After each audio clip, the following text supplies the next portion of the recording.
টুকুৰা চৰাই অসমৰ এটা বৰ মৰম লগা খুব ভাল চৰাই। ইতিমধ্যে নিশেষ হ'বলৈ আৰম্ভ কৰিছে। ইয়াৰ ইংৰাজী নাম হ'ল উইভাৰ বাৰ্ড। সাধাৰণতে তামোল, টকৌ, নাৰিকল এনেকুৱা গছবিলাকৰ ওপৰত গছৰ বিশেষকৈ খেৰ ইত্যাদিৰ আহেৰে তাহাঁতি বাঁহ সাজে আৰু ইয়াক সেইকাৰণে চৰাইৰ ভিতৰত চৰাইৰ অভিযন্তা বুলি কোৱা হয় এই টুকুৰা চৰাইক।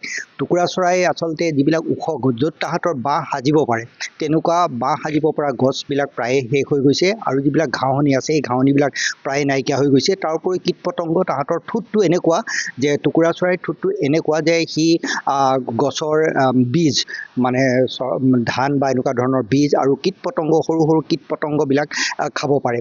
আৰু ইয়াৰ বৈশিষ্ট্যটো হ'ল যে ই সাধাৰণতে এইটো এটা ঋতু, বসন্ত কালত তাৰ দৰে ঋতু আৰম্ভ হয়, প্ৰজননৰ ঋতু আৰম্ভ হয় আৰু তেতিয়াই মতা চৰাইটোৱে মাইকী টুকুৰা চৰাইক আকৰ্ষণ কৰিবৰ কাৰণে খুব সুন্দৰকৈ বাঁহ সাজে আৰু বাঁহটো সজাৰ পিছতেই আচলতে মাইকী চৰাইজনীক আমন্ত্ৰণ জনাই বাঁহটো চাবৰ কাৰণে। সেইকাৰণে কিছুমান অঞ্চলত দেখা যায় যে কিছুমান অসমাপ্ত অপৰিপূৰ্ণ অৱস্থাতো কিছুমান টুকুৰা চৰাই বাঁহ ওলমি থকা দেখা যায়, যেন কমপ্লিট নহ'ল বাঁহটো। কি কাৰণে কমপ্লিট নহ'ল দেখা যায় যে সেইটো অৱস্থাত মন কৰিবলগীয়া যে এনেকুৱা অসম্পূৰ্ণ যদি বাঁহ দেখা যায় সেইটো অঞ্চলত মতা আৰু মাইকীৰ যিটো তুলনামূলক বেলেঞ্চ থাকিব লাগে সেইটো হয়তো কম থাকে, কাৰণ মতা চৰাইবিলাকে বাঁহ সাজে কিন্তু সেইমতে মাইকী চৰাইক নাপায়। আৰু কেতিয়াবা এনেকুৱাও হয় যে মাইকীবিলাকক আকৰ্ষণ কৰিবৰ কাৰণে অতিকৈ খুব ডাঙৰকৈও বাঁহটো সাজে কিন্তু সম্পূৰ্ণ কৰিব নোৱাৰে। এনেকুৱা ধৰণৰ আচলতে অপজিট ছেক্সক অপজিট লিংগক আকৰ্ষণ কৰিবৰ কাৰণে খুব আকৰ্ষণীয়কৈ বাঁহ সাজে আৰু সেই বাঁহটো কিমান আকৰ্ষণীয় হ'ব সেইটোৰ ওপৰত আচলতে মাইকীজনী নিৰ্ভৰ কৰিব আৰু তাৰপিছতে মাইকীজনীয়ে তাত কণী পাৰি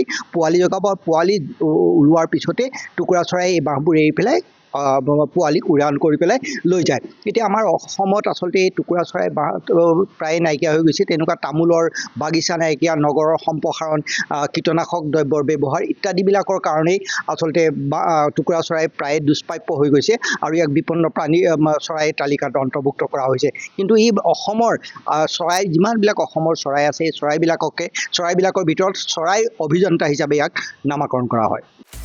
আপুনি বিচৰা বাতৰি পাব কেৱল নিউজ 18 এপত। নিউজ 18 এপ ডাউনলোড কৰিবলৈ স্কেন কৰক এই QR কোড। গুগল প্লে ষ্টৰতো পাব এই নিউজ 18 এপ।